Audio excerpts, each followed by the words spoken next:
सुंदर बहुत सुंदर मेहरारू कहतिया का सिखाओ तारू सर अपने में का चाही तहरा में बोलो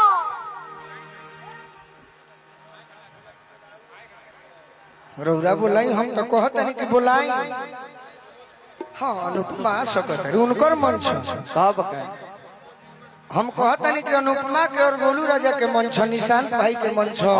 सबकर मन छ। हाँ जी गोलू जी रेडी है भाई। हमारा दिक्कत कहाँ बा भाई कुछ नहीं। हम तो उसका सम्मान किए हैं उस पर हाथ रखे हैं कि जाओ निकल जाओ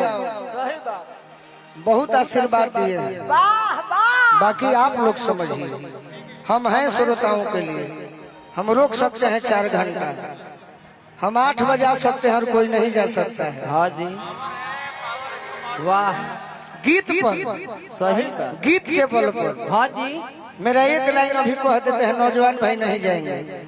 कि दिल जे बनावल हमारे के छोड़ के जाइबा लोग भाई कब न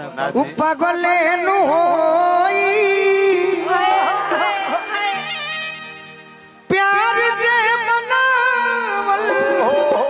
ए पापा होई कसाई हाथे में दे दी हाथे में दे दी। हमें दिक्कत कहाँ कब हुआ किसी से किसी से नहीं किसी से नहीं दिक्कत रहता तो प्रोग्राम में गौनई में कोई किसी का नहीं है सही बात लेकिन हमारे लिए सब बराबर हैं। हाँ जी सही बात प्रोग्राम में गौनई में केहू कलाकार केहू के नहीं खेजी अंदर बाबा ना लेकिन हमारा खातिर हमारी सोचबा का हो कि तू खूब आगे बढ़ो तब का हम तनिए मनी बढ़ी कहे से कि हम बढ़ावे वाला हैं। सही बात हम देवे वाला है देवे वाला सही बात मास्टर वही स्कूल में रहेला छोटे बाबा ले ला है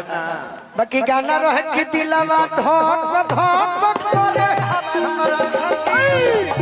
दिलवा धक धक करे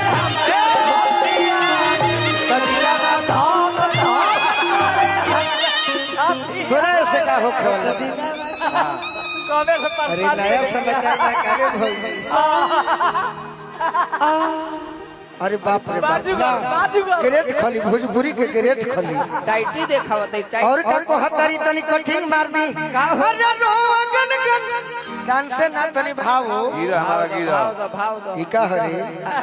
वे है चक्रधार है हीरोइन बन के अगच अगच अरे की रोगन गन जो धरी ले पलाई धरी ले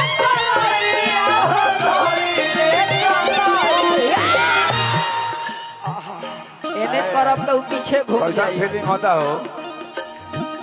आगे देख गन गन गन गन गन गन गन जो धरी ले पलाइया धरी ले कलाइया हो धरी ले कलाइया सिहरे मन सिहरे कैसे सिहरे होने दिखाओ गाना करेला हो ऊपर नीचे सिहरे मन जानी छुई मारी हो छुई करी होइया हो छुई करी होइया सिहरे मन जानी छुई मारी हो छुई करी होइया हो छुई करी होइया वाह हाथ डालो ताली जी रोके के बाद पागल है क्या? महा पागल है पागल है ना भाई। मरद के रोके के बाद तब का मरद पागल भई बड़े हाँ जी अब मेहरारू खिसी आई सही बात ये और हाथ हवा के खींचती है ई मरद के ठोके के फेरा में हवा बड़ी कटा है भाई। हाथ डालो ताली जी कुरुतिया में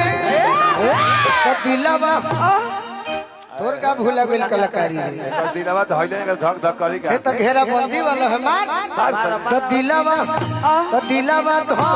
धक करे हमारा छतिया में दिलवा धक